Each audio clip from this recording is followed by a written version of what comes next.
We acknowledge that we are gathered on the unceded territory of the Lenni Lenape, Canarsie, Shinnecock, and Munsee peoples.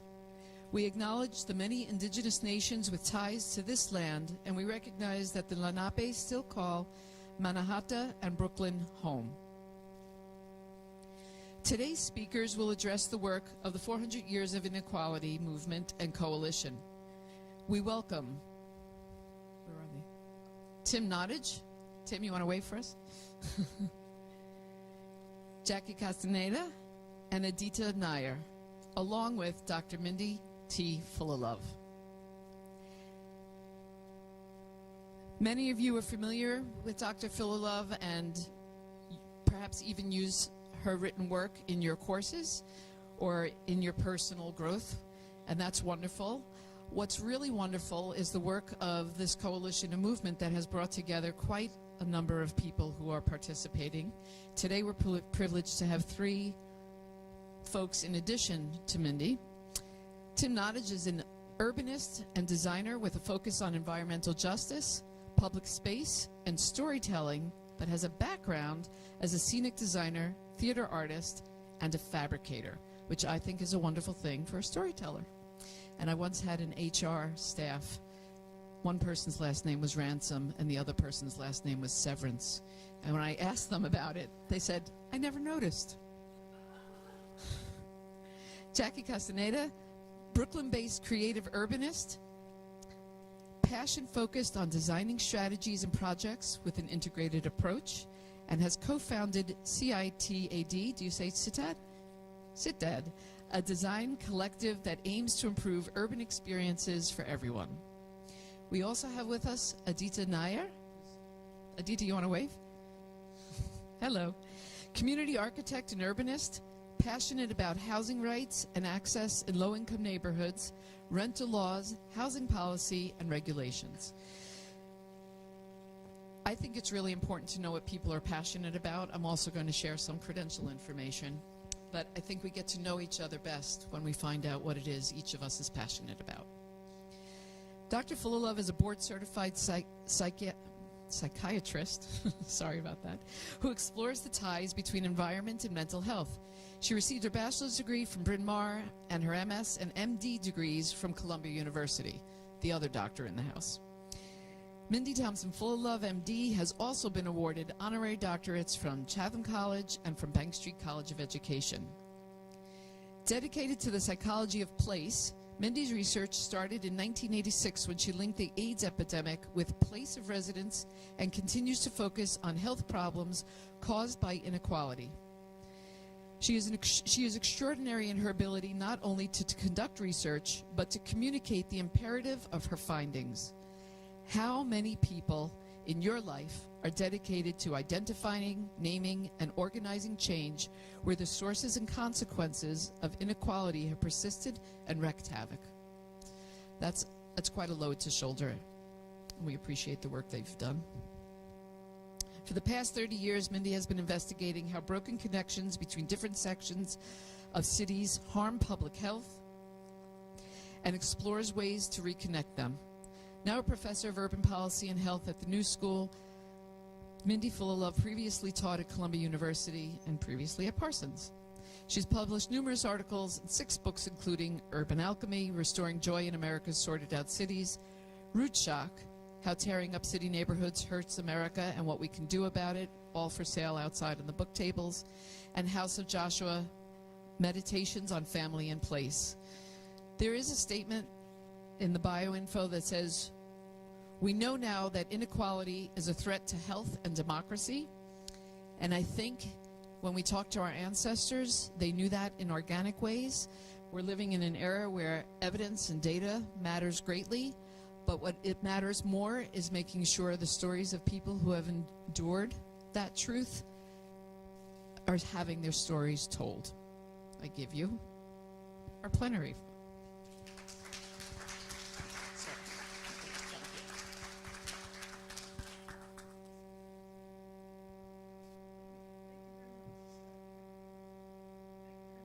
Did that work? I think now it's working. Yes. Thanks. thanks. We're so glad you're all here. We gave you 2 handouts. And one of them, which is this one, the one that looks like this, it's like the Mad Libs. See the Mad Libs? Yeah. So you're supposed to fill it in. And you can work on this while we're talking. Just, you know, when your mind starts to drift, you can work on this little poem. And without further ado, in 2016, we did the math and we said, oh my goodness, in 2019 it'll be 400 years since the first Africans landed at Jamestown and were sold into bondage. That's an occasion that ought to be marked. And so a group of organizations came together and decided that we would issue a call and invite people to join us in the observance of this occasion. And we thought, because there are many, many ways you could think about these 400 years. But in our conversations, what emerged was that slavery is justified by saying that the Africans are not fully human. And this concept becomes, this lie, becomes embedded in law and custom and continues to be a dominant trope in the world today. And so we thought that it was a good time to talk about inequality. And so we called our project 400 Years of Inequality. And we believe that this concept, this lie, that people are not fully human, gets applied to women, it gets applied to Muslims, it gets applied to immigrants. It gets applied wherever they need to divide us, to oppress us, to rob us, and that we need to throw off the shackles of this concept, which is work that we have to do all together. So I just wanted to say a little bit personally about how I come to this. And as Amy mentioned, in 1986, I started to do research on AIDS. And our first day in the office, we said, we had the charge of looking at excess risk for AIDS among blacks and Hispanics in the United States. It was, where do we start? So we kind of mapped out the territory and started everywhere. But what we found out from the truly seminal paper by Roger Wallace, published in 1988, Synergism of Plagues, was that what was causing this excess risk was horrific urban policy. This work was particularly looking at the policy of planned shrinkage, which closed fire stations in New York City minority neighborhoods and allowed them to burn down. An interesting psychological thing is that to this day, people, when talking about the burning of the Bronx or the burning of Brooklyn, cannot say the 2 words planned shrinkage. We are in a profound societal denial that government would close fire stations and burn people's neighborhoods to the ground. So this sets off, because HIV, although we didn't know it, was already present in the United States, in New York, in those neighborhoods, sets off a massive explosion of the AIDS epidemic, which travels all around the world. This denial of planned shrinkage is, of course, captured in many, many parts of the AIDS epidemic. In our work in California at that time, we were looking at organizational response to AIDS. And as you will well remember, the government refused to say the word AIDS. And so there was no organized response to an epidemic. So what you're supposed to have is a very quick, very immediate, across-the-board response. What we had instead was organizations responding as they came to see that it was relevant to them. This is the root of the AIDS disaster. The AIDS disaster was in a setting of not only planned shrinkage, but as we came to understand, a whole series of urban policies that were leading to the collapse of core urban neighborhoods. And this collapse was radiating out to affect cities and their suburbs all across the United States.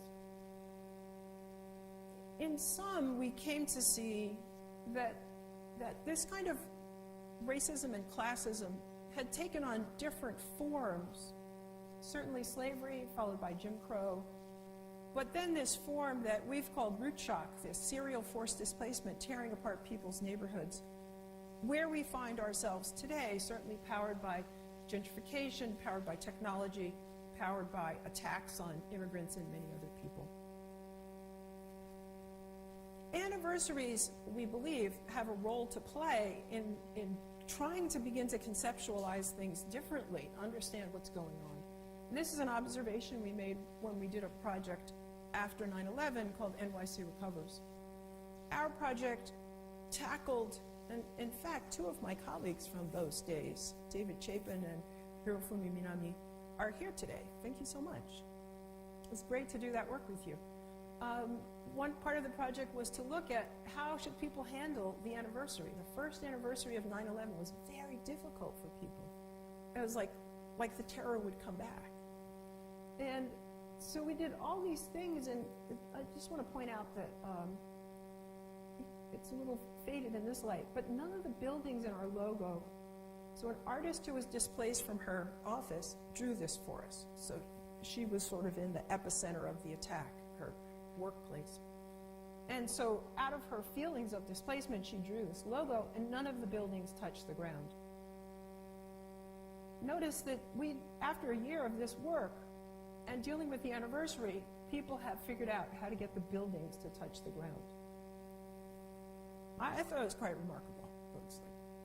And that is the work of anniversaries, that we have stuff that's lingering, right? That's unresolved, that's driving us, and we got to bring it to the surface, we got to talk about it, and we got to be able to touch the ground. And that is the work that we think of as the work of this anniversary of really thinking about what does it do to a nation to be founded on the concept that a very substantial number of the people aren't fully human, or 3/5 of a human being. That as a pillar of your democracy is what you call an oxymoron. So, with that, I would like to turn the microphone over. It's been a fantastic thing to be at the New School and doing this project, and I've had the real honor of working with designers who are emerging, I think you would say emerging designers? They're not. They're all established professionals, but back in school to get more training and therefore emerging in the field of design and urban ecologies. So I'm going to turn it over to the first of these.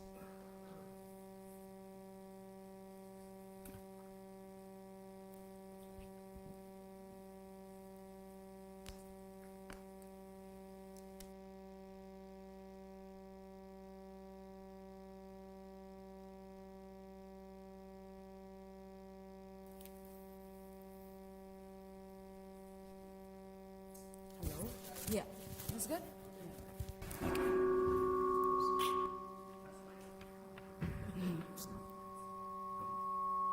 Okay, now, yeah. So, hello, I'm Aditi Nair.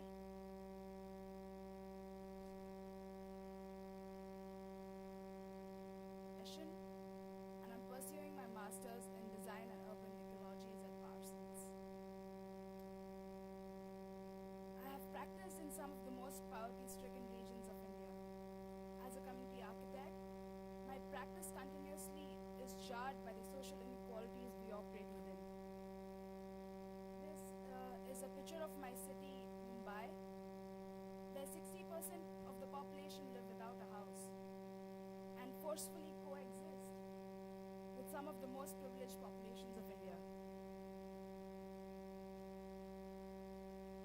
As an alien non-resident in this country for the past year, I've had multiple experiences of rigid boundary and sweet inclusions. The 400 Years of Inequality project is one such sweet spot. Through the lens of my own experiences, working with the 400 Years project has allowed me to see how appallingly universal this ecology of inequality is. Dr. Fulilav and our amazing team have also shown how beautifully we can come together, face our history, and heal moving forward. Social inequalities are universal. No nation on earth is free of them. 2019 represents a unique year in US history. The year 2019 will mark the 400th anniversary of a pivotal event that shaped United States for centuries to come. Approximately 20 Africans arrived in Virginia at Jamestown settlement in 1619. Upon this arrival, they were sold into bondage. This moment was the genesis of institutionalized slavery, which became a defining feature of the history of United States. It was sustained and perpetuated by the economy, law, religion, education, and social structures.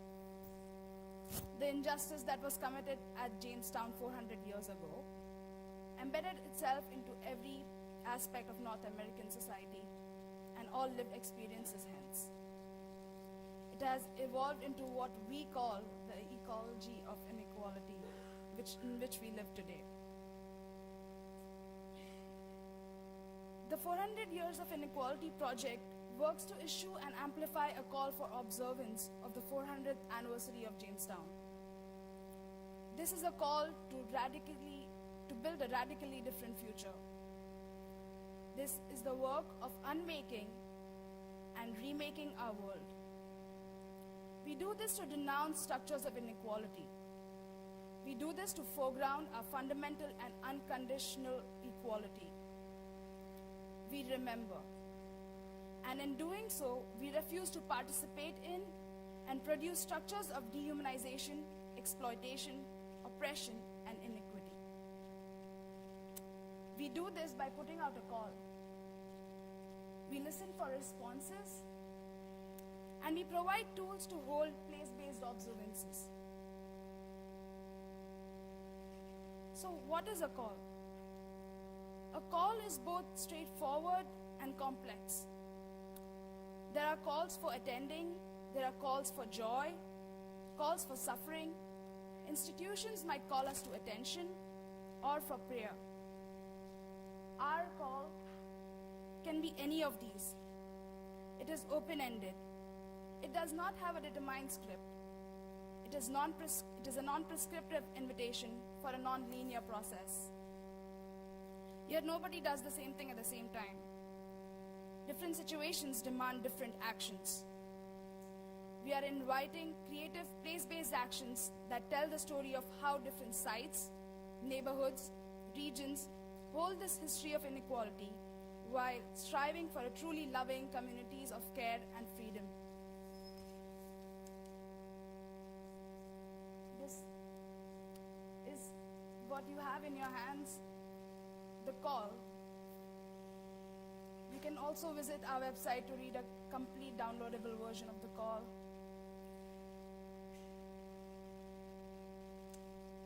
So what's the meaning of the response? Every community has something to contribute. The observance you plan will reflect your local story and your values. An observance can be anything you like: a performance, an exhibit, a tree planting, a citywide potluck, or a concert. In the ecology of inequality, we are all affected in various ways. We should take a moment to situate ourselves in how inequality has impacted our story. How do we experience inequality, and what do we do to resist it? There are many stories that we can tell. Every group and every place has a story, whether it is of dispossession of Native Americans, denial of rights of working people, or the exclusion of Asian Americans. Some of the stories we need to tell and hear are the stories of resistance, of progress, the stories of strikes, sit-ins, elections, and sanctuary.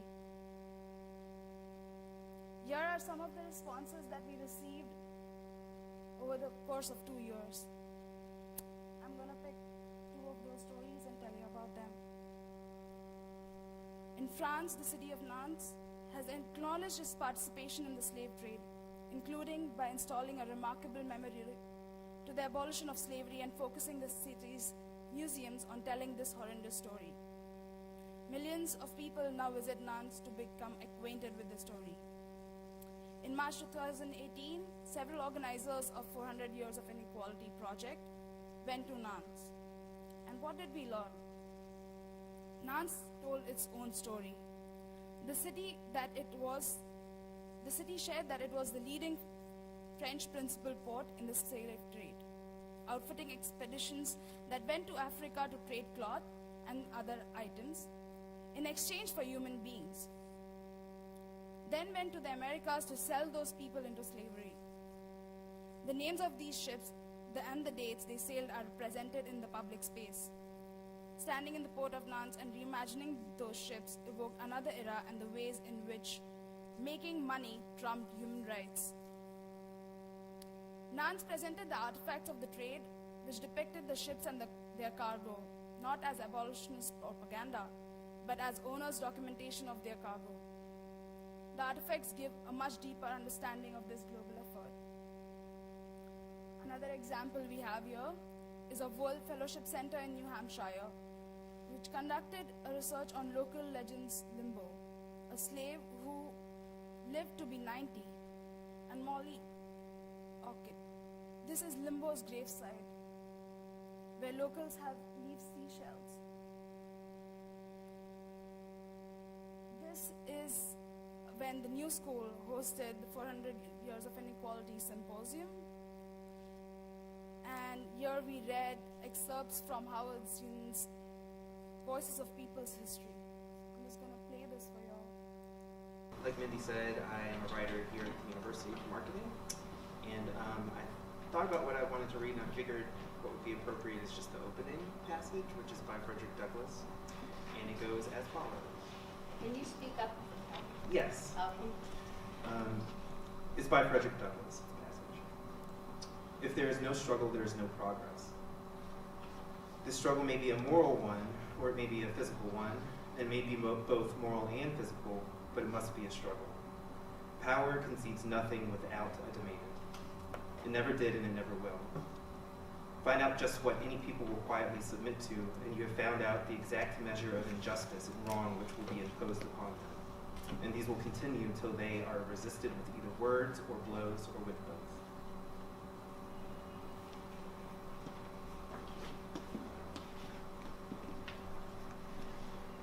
So onto the Like Mindy said, So, yeah.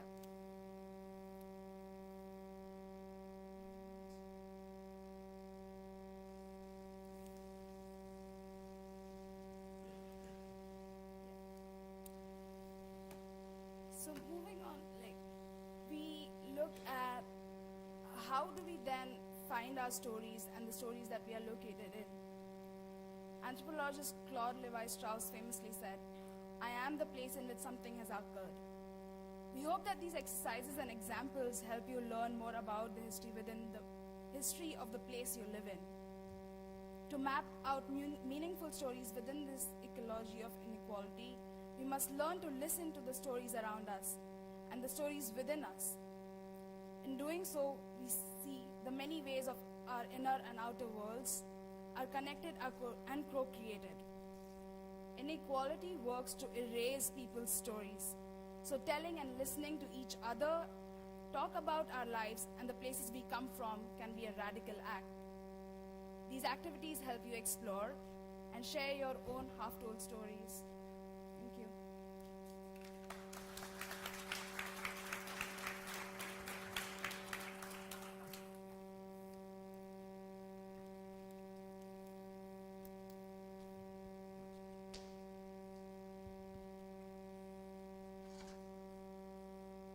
Hello.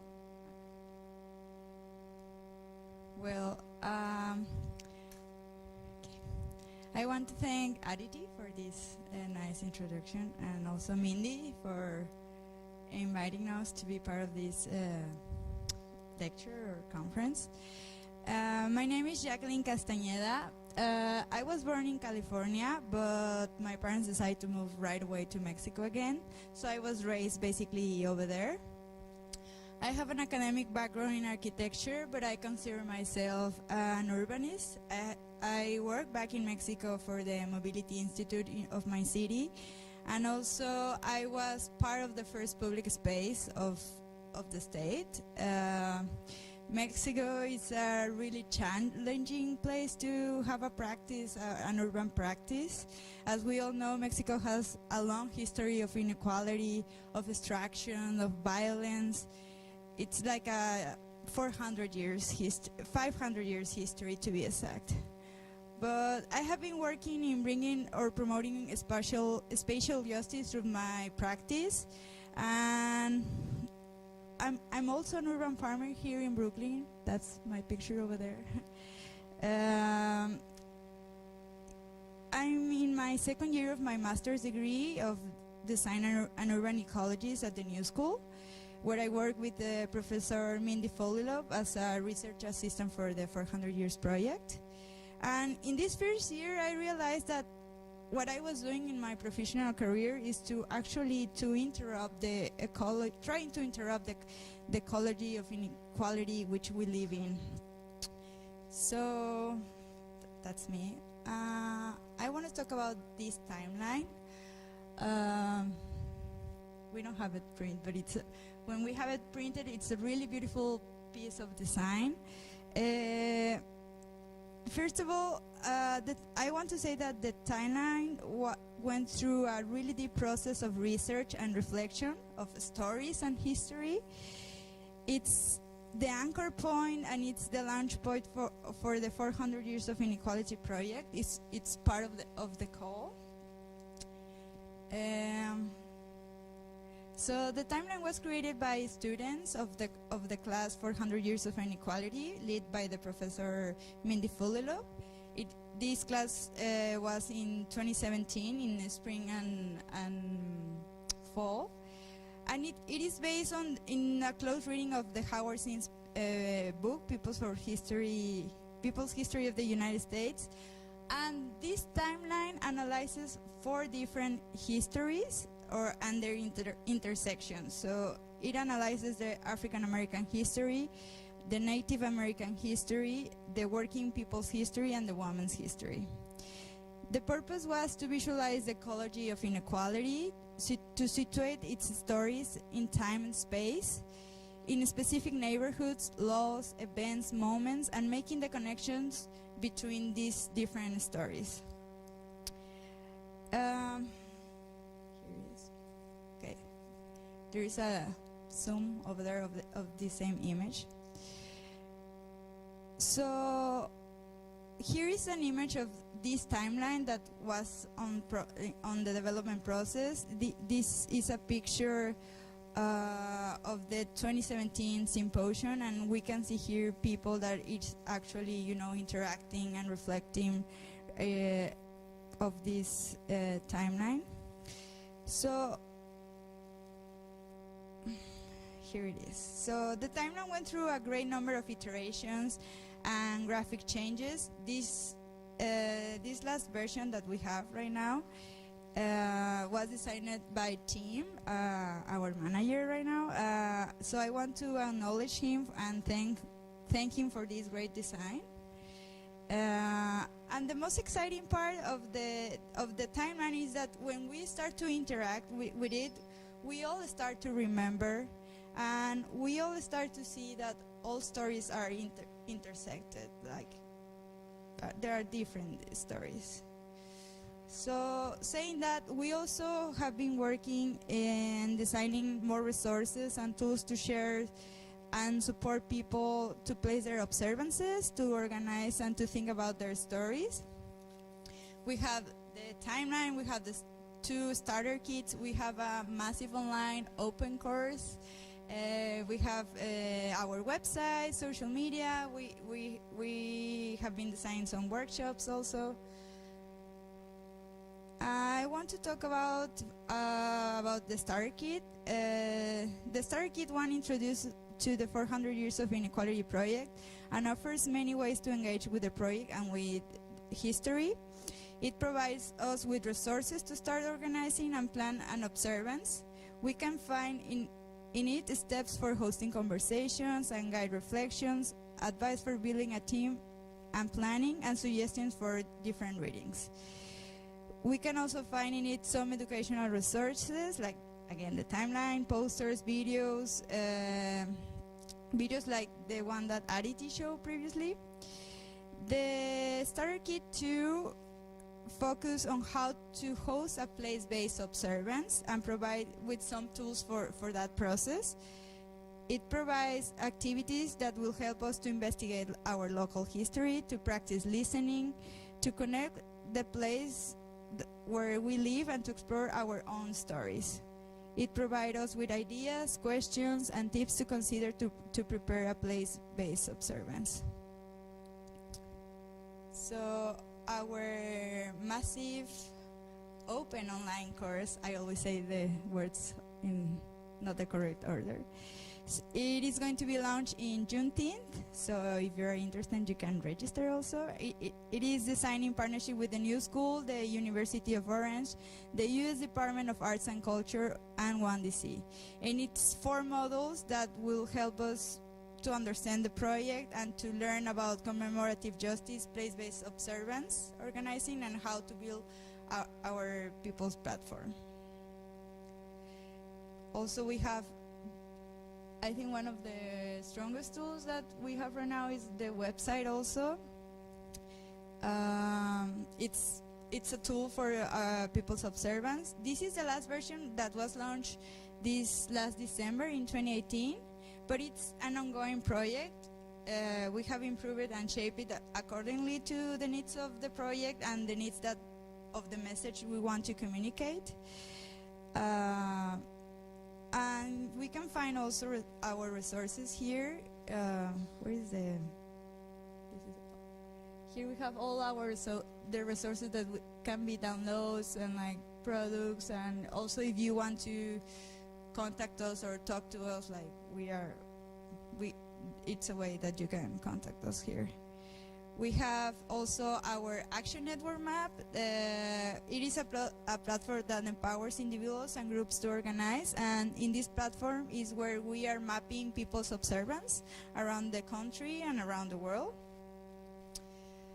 So I want to talk about a little bit of our process in designing all these tools. Generally, the design process sometimes is very linear, but me as designer, I can see that our process is really collaborative. We always work from the curriculum team to the design team on the or we go backwards, and it's not a linear process. We are always communicating, we are always collaborating, because we want to have more perspectives of the tools we are designing and creating to have like a more powerful a more integral approach for these observances and for these tools.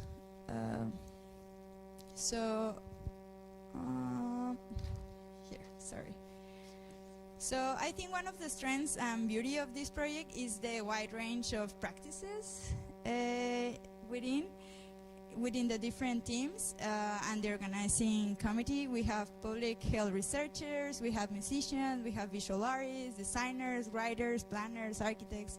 Like, we are very multidisciplinary, and that enrich a lot the project and the perspective of all the tools we are creating. So I want to end with this. Like, it's something that I have been reflecting, and I think it's very important to highlight that we as practitioners need to reflect in our stories as a person, but also we need to start to reflect in the history of our practice and where it is situated in this ecology of inequality. Thank you.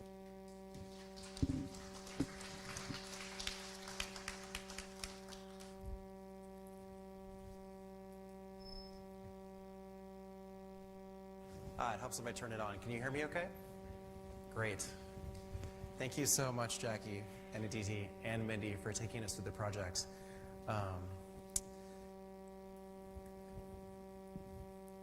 So my name's Tim Nottage. I am the project manager for 400 Years of Inequality.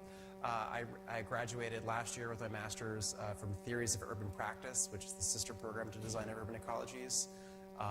And my interests are in environmental justice, public space, and storytelling mostly. I'm a very interdisciplinary urbanist in an interdisciplinary project. My background is in theater design. So Jackie talked a little bit about the timeline, and I'm going to go and talk a little bit more about it. So the timeline is really one of the core artifacts of the way we organize the project, and a core tool in some of the resources, those free online resources that both Jackie and Aditi were talking about. And the screen is a little bit weird, but you can go on the website and you can see a better quality picture of the timeline. You can download it. It's actually 3 feet by 8 feet each section. This is the first section going from 1607 to 1899, and the following section goes from 1900 to 2017 when the research was completed for the project. And we find that looking at the timeline, we see two things that really pop out. One thing that's really helpful is that we're able to sort of place ourselves, as Jackie was saying, as both practitioners and as people who have our own communities in relationship to the history. Now, there's not every story in the timeline. We couldn't fit every story in the timeline. It's just not possible, but it's great for orienting your story or the story the stories that you see and connecting and finding the intersections. And those intersections are really important because the other thing that we find while looking at the timeline is that coalitions are really valuable in creating social change and fighting for equality. And I'll talk about some of the coalitions in a little bit. Right, so throughout these 4 threads of history in the timeline, people succeed by coming together. So let's start by placing ourselves into the history of the timeline. EDRA, the Environmental Design Research Association, is celebrating its 50th anniversary, its own anniversary. I think this is a great time for you in your practice and as an organization to reflect on what your role is in this timeline, where you came from, what role do you play in the ecology of inequality, and what power do you have to build a better future. And so looking at the timeline, we can sort of understand what are these social and environmental contexts in which EDRA as an organization comes out of, right? In 68 and 69, this is a time of the civil rights movement and the Vietnam War protests. This is a time of the feminist movement and the environmentalist movement. This is when the sanitation workers were striking in Memphis, and Martin Luther King Jr. was assassinated after speaking to them. This is also the time when students protesting the Olympics in Mexico were massacred by the Mexican government directly before the 1968 Olympics. And this is also the time in '69 when transgender women of color lead the Stonewall riots to protest police harassment and violence. And when I talk about, when we look at these examples, I think one of the best coalitions that I identify with as someone who is from California is the Delano grape strike, where Filipino and Mexican laborers realized that they were being divided and used to pit against each other, and they united and were successful. One of the first agricultural labor strikes in United States history was successful in their demands after 5 long, hard years. So where are we today? 50 years later, our society is still embedded in the ecology of inequality. This time, the calls for a just future are coming from the movement for Black lives. It's coming for those fighting for indigenous rights. It's coming for those calling for environmental and reproductive justice, and also for those demanding bold action on climate change. We are all in the ecology of inequality, and all of these are calls to undesign this ecology. So I ask you again, where does EDRA stand at 50 years? What is EDRA for? And what are you as individuals standing for in this history? How will you observe these 400 years? How will you build a just future? We're going to hear from you in a moment, and I want you to really think and sit with these questions because they're heavy questions. But to give you some time to think about these really heavy questions, I'm going to talk about trees for a second. So I've been reading Peter Wohleben's book, The Secret Life of Trees. Has anyone read that book? Yeah? It's really wonderful, and he's describing these incredible scientific discoveries that ecologists are working with, and that trees are really social creatures. Trees form these large social networks, both with each other and fungi, and through their roots and through the emitting of smells, they're able to communicate with one another. And this communication isn't just about warning their neighbors about predatory insects, but it's also about sharing the available nutrients.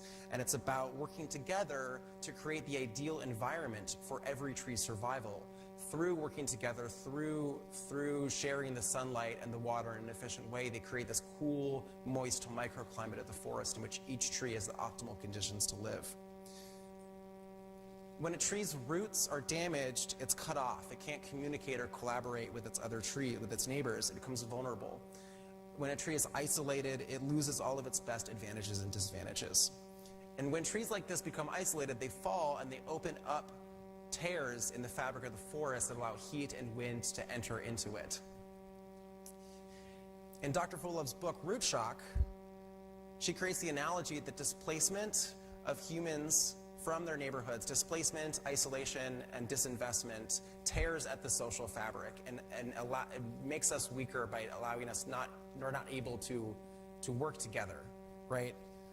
As urban and environmental researchers, we know the impacts of isolation, displacement, and disinvestment on urban communities and rural communities. And climate change is already exacerbating this impact. We need strong root systems.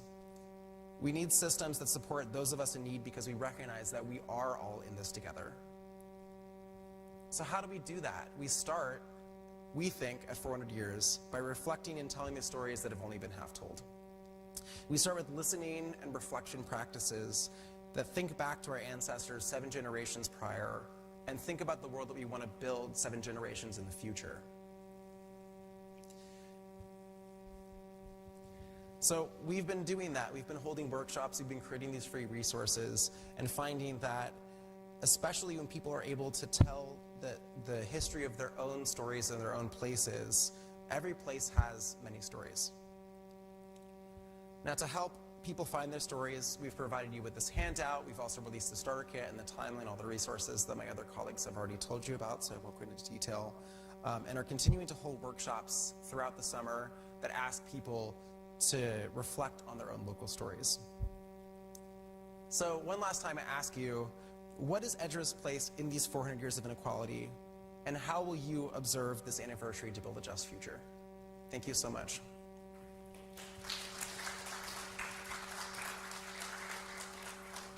Now, Mindy is going to come up and lead you through a little exercise. Thanks, Mindy.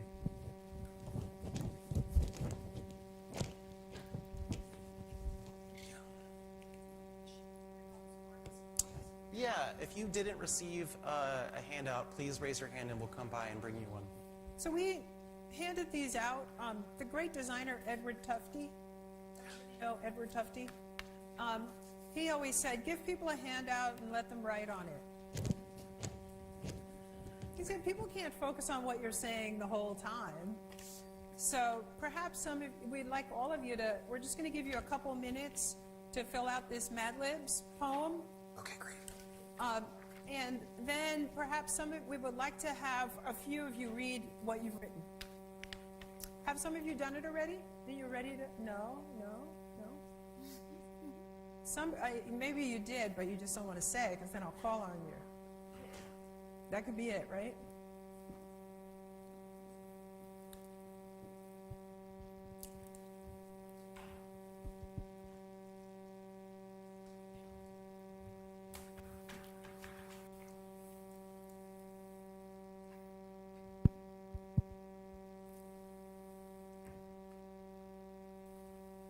Do you want to help?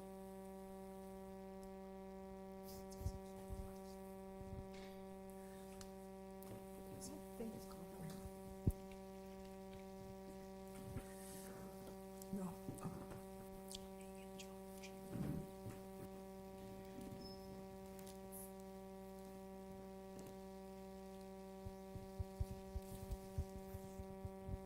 Do you know that thing after the exam?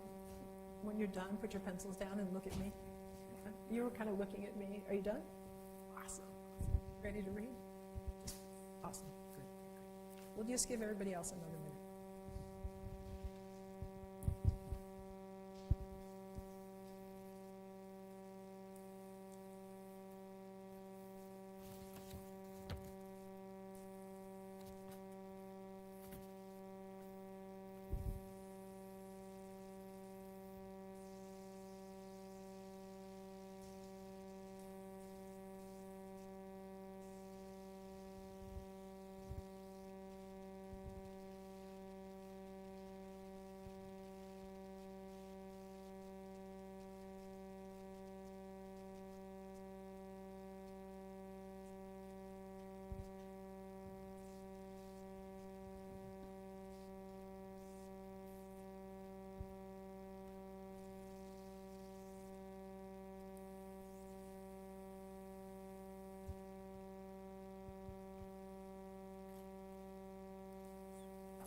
open to?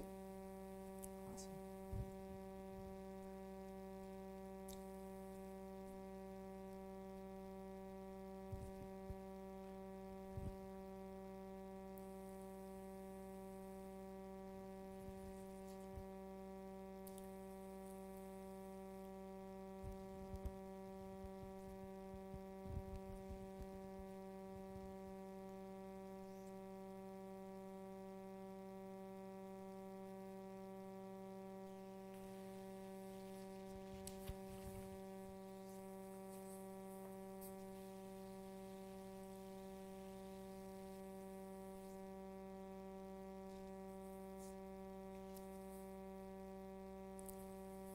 Those of you who are done early can turn the paper over and start working on the Observance hosting guide.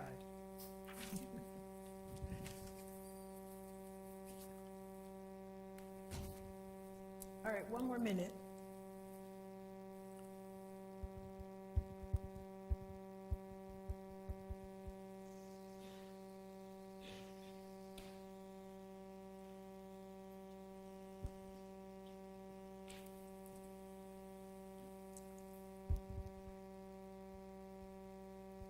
Everybody can keep working, but I'm going to start people. So, sir, perhaps you'll say your name and what else would you like me to say besides name? we would like to ask you to read your Start poem. reading. Okay, Yes. fine. So, hi everyone, I'm Todd Brown. Okay, so I'll begin to read. I am from television, from remote controls and Bluetooth devices. I am from the renovated urban apartment, a product of gentrification. I am from the yucca plant, the thorny honey locust. I'm from Christmas and noise, from Dolores and Tristana, from debates and difference, and from love. I'm from respect and piety and amazing grace. I'm from picnics. I'm from Chicago and black. From fried chicken and salmon croquettes. From a single poor mother with a 9th grade education who homeschooled her children. A perfectly imperfect matriarch who has loved her 9 babies. With memories of birthdays, graduations, and celebrations filled with warmth.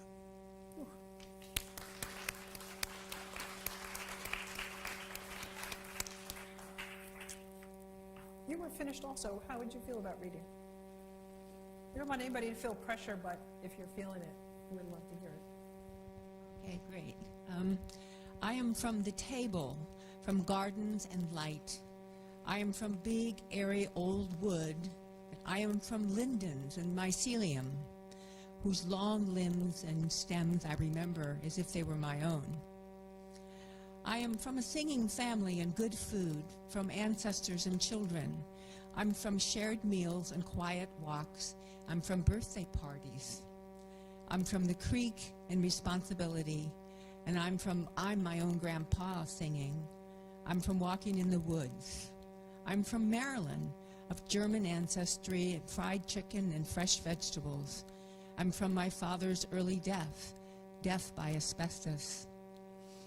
I am my own ancestors, and my brothers and sisters are in my heart.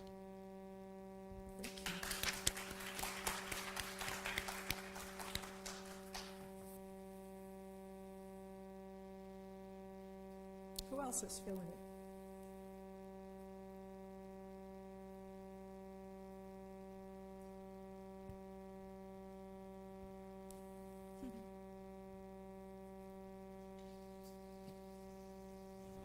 If you didn't finish, it's okay. You can just read a section.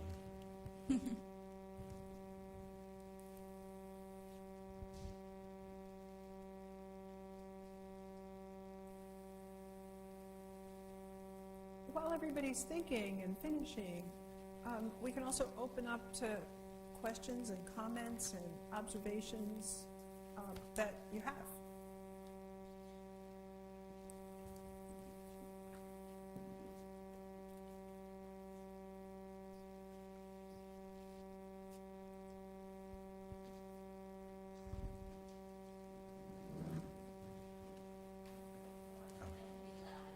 Really? perfectly.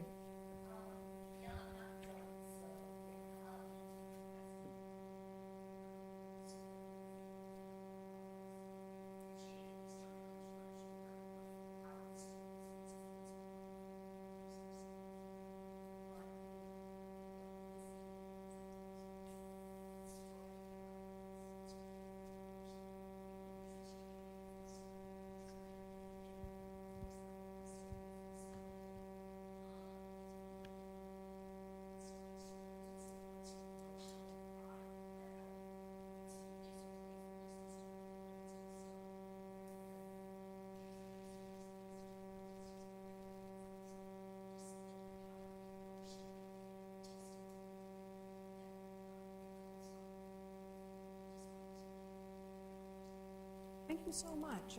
We really tried very hard to capture. It's, as you might imagine, for us as the organizing committee, the 2.5 years of working on this has been a very deep experience. The ways in which it comes alive for us. But thank you so much for that comment. I really appreciate it. And all of these things, the book Voices of People's History, which is a documentary history of the United States, if you pick it up with friends and family and just pass the book around and read from it randomly, it's very emotional. Or doing this little Mad Libs with people. It does get to the fact that this is in our bodies. You know, not just somebody else's body. My body, all of our bodies.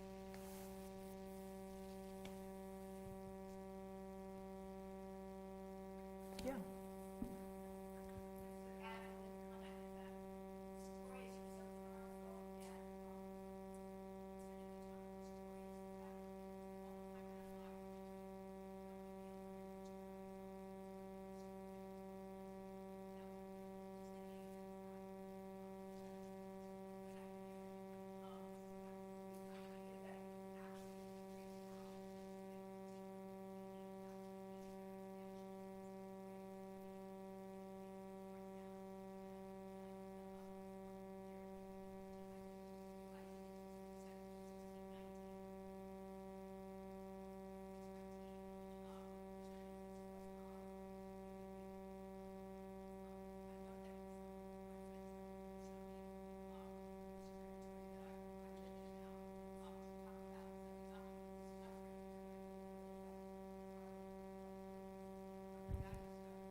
Thank you very much for that comment. One of the things that we've discovered is that in this process you can be both forthright and calm, and which I think are both extremely, extremely important. But obviously, oppression didn't start in 1619. For example, people say, archaeologists say, that the overthrow of the matriarchy and the establishment of patriarchy happened like, I don't know, 50,000 years ago. A long time. It's much longer than 400 years. So patriarchy beat slavery to the punch, but et cetera. And it's not the last injustice to be invented.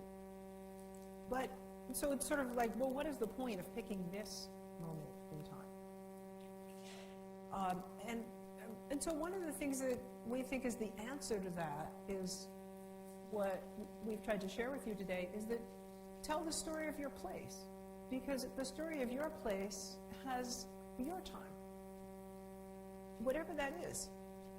You know, if it's 15,000 years ago when people came over the Bering Straits, or however they got to the Americas, tell that story. And then that, so in this moment of 400 years, we can tell the stories of the whole of the human race and how we've struggled with this problem of dehumanization.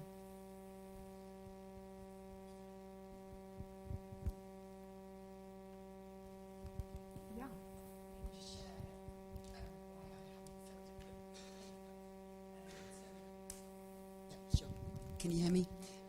Yeah, just to share why I haven't filled in the paper. I don't have a pen. That's not the main reason. I work for the International Committee of the Red Cross. I've only done that for 4.5 years. And when I first started to work for the organisation, I quite often would say to people, oh, where are you from? Because obviously you meet people from all over the world. And I very early saw this kind of look of confusion in their eyes. And then I had to learn to ask the question differently, which might be, where are you living now? Or where were you born? And this is the first time I've experienced that myself. I looked at the paper and I thought, where am I from? And I thought, I have no idea how to answer that. I have no idea whether to answer that in the present, in the recent past, in the distant past.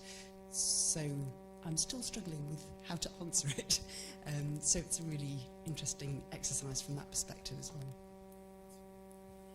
It's always happening to other people, right, and not to us. But the question is actually very complicated. I am from, and then you're supposed to pick an everyday item in your home. And you said television, and I'm forgetting, right, it's table. Yeah. So an everyday item in your home. Is there one that comes to mind? The bath. Well, you can't beat the bath. Awesome. There you go. There you go. Yeah. Did you want to say something else?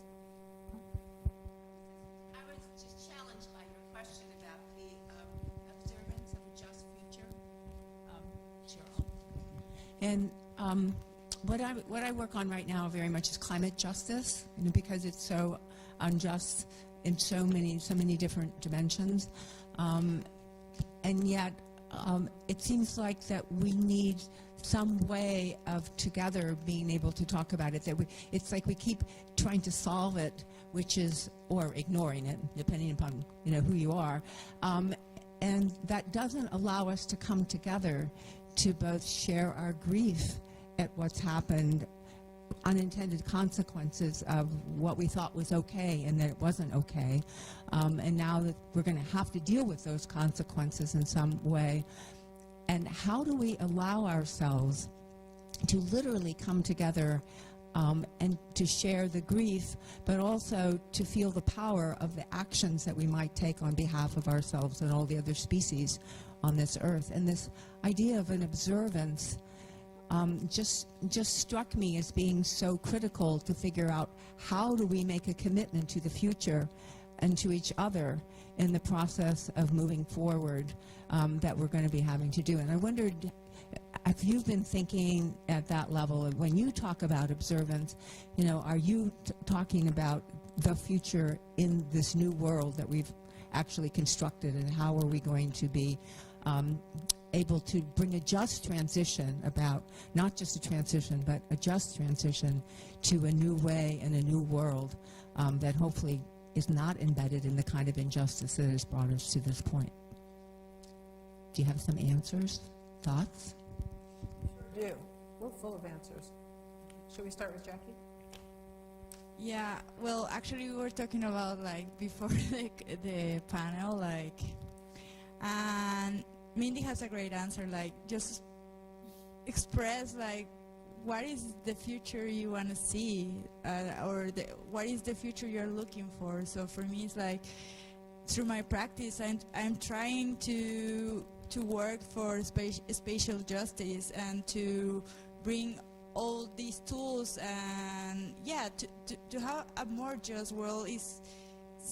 There could be so many ways to arrive to it, but for me it's through, as an architect, as an urbanist, it's through spatial justice, and that all my projects had that purpose. Right now it's really difficult, but I'm trying every day. And also for me right now, I never thought about stories and histories and the impact they could have. And 1 year after, right now, I really understand the power of stories in the space. So for me, I'm trying to work on that. So that will be my answer.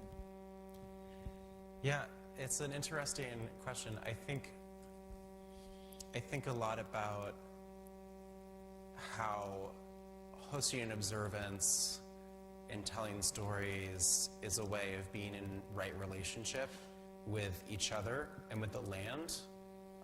And maybe this speaks to this question of this question of where I am from, in that a lot of us maybe don't have the same relationship to land that our ancestors did, and that we're very mobile people, disconnected from land and from each other. And so I think about actually learning from the indigenous teachers, people with indigenous practices alive today, as the leaders, and sort of thinking about what that future might be. And I also think about storytelling as a way of envisioning that future.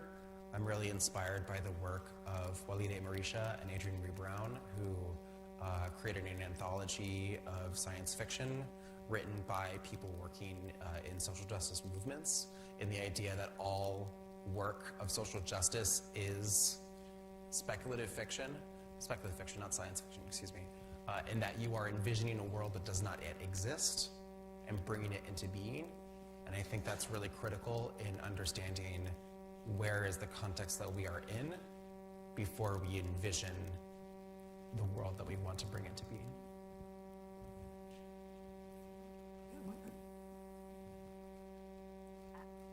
So before presenting, it was very sweet that you answered this question for us, like what do you envision, and you directly asked me about what would happen if everybody in Mumbai had a house.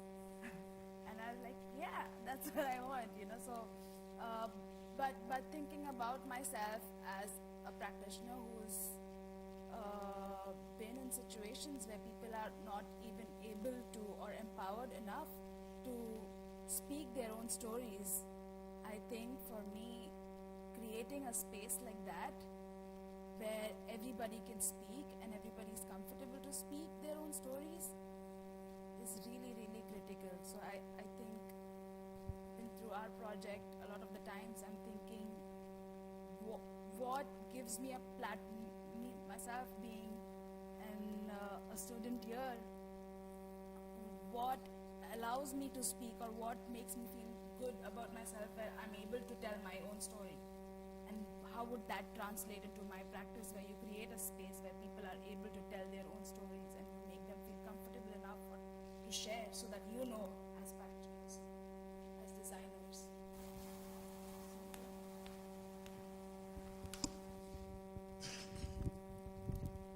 Thank you. I just wanted to make a few comments about kind of what this exercise meant to me. One of the reasons why I was looking up so early is because I actually completed it at the very beginning of the presentation. So it was the first thing that I did when I got the handout. And so because of that, I had a lot of time to reflect even during the presentations, and found myself constantly looking back at the document, maybe making small edits. Being trained as an architect and an environmental psychologist, I appreciate that the assignment really allowed me to bring out kind of my understandings of place attachment and place identity, and caused me to look at things critically. So obviously most of my research is centered around race and space, so I do consider myself a critical social scholar, but it also, parts of this activity also made me think very deeply and critically about those social identities in terms of what I was writing down. And there was a bit of moments where I had conflict in terms of psychologically. So for example, it says I'm from, and it says things you were told as a child. I had to remember and be cognizant of my very religious and kind of upbringing, which is why I listed kind of respect and piety. Even though I am atheist now, I struggled with whether to acknowledge those foundational roots, and I figured, well, yes, this is still part of who I am, growing up in a religious household. And then just issues of race and class, like when it prompted me to list food. I hesitated quite some time thinking about, well, should I write down fried chicken? And obviously this is probably not a conflict that you had, also listing fried chicken, because of those type of stereotypes and biases around it. So just thinking about kind of the interactions, the dynamics, both psychologically and socially, with just filling out items. And it was kind of a cathartic experience for me, but it really caused me to think about all of those different levels and layers embedded, you know, within these questions. So, but I really, really do appreciate this exercise. I think we're coming to 5 o'clock when we're supposed to stop. But I so appreciate your comment, and I just want to say that we're in a pretty disastrous situation in the United States in terms of people with different points of view talking to each other. The thing about anniversaries that we'd really like to leave you with is that they represent reality. Whatever you think about racism or you don't think about racism, it is true that in 1619 a ship docked probably at Point Comfort and 20-odd Negroes got off and were sold into bondage. That's a fact. And that we pause to think about that fact. It is a fact that we wrote into the Constitution that that slaves would be counted as 3/5 of the person. It's a fact. So anniversaries give us an opportunity. It is history delivering itself at our door and saying, here I am, I'm a package. And you open the package of the anniversary, as we know, whether you want to or not. It's in your body. The clocks are ticking. And you may never, ever know. You may know people who, like you said, you were surprised. Wait, it is 400 years. It doesn't matter whether you know this consciously. We know it unconsciously. So it has this splendid internal, external validity in the deepest sense of those phrases. And so it creates a possibility of a conversation that we rarely have the opportunity to have. And as you said, being able to bring place identity and place attachment into the conversation and say, so what is this place like for you? Creates wonderful conversations that escape the usual rhetorical traps, which are all too frequent. I was at an event on Saturday where a black guy was reading poetry, and then he happened to say that he homeschools his kids so he can teach them about white people, and the white women in the audience had to reflexively say, why do you have to retreat? That's not good for you. And they were off to the races. Except I said, we're not having this conversation. That's a dead-end conversation. But the conversation that this anniversary creates the possibility for is not a dead-end conversation. It's a new conversation. Because this moment in history is new. And it's new for all of us. And it comes at a moment of deep crisis. We do need to figure out how do we go forward. We need to envision. The young Swedish girl who, at 15 years old, has been protesting in front of the parliament, said that we need to go beyond the blueprint, and this is a time for cathedral thinking. And I think this anniversary offers us a space for cathedral thinking. And it's our hope that you will all, with your friends, with your family, with your coworkers, with your patients, with whomever you please, take a moment to observe the anniversary on your time and in your own way. We think it will be a great blessing and will help us collectively do the cathedral thinking we need to do. We don't need to save the planet. As I say, the planet is going to be fine. We need to save our species. But I would really appreciate it if we did that. So thank you so much for coming.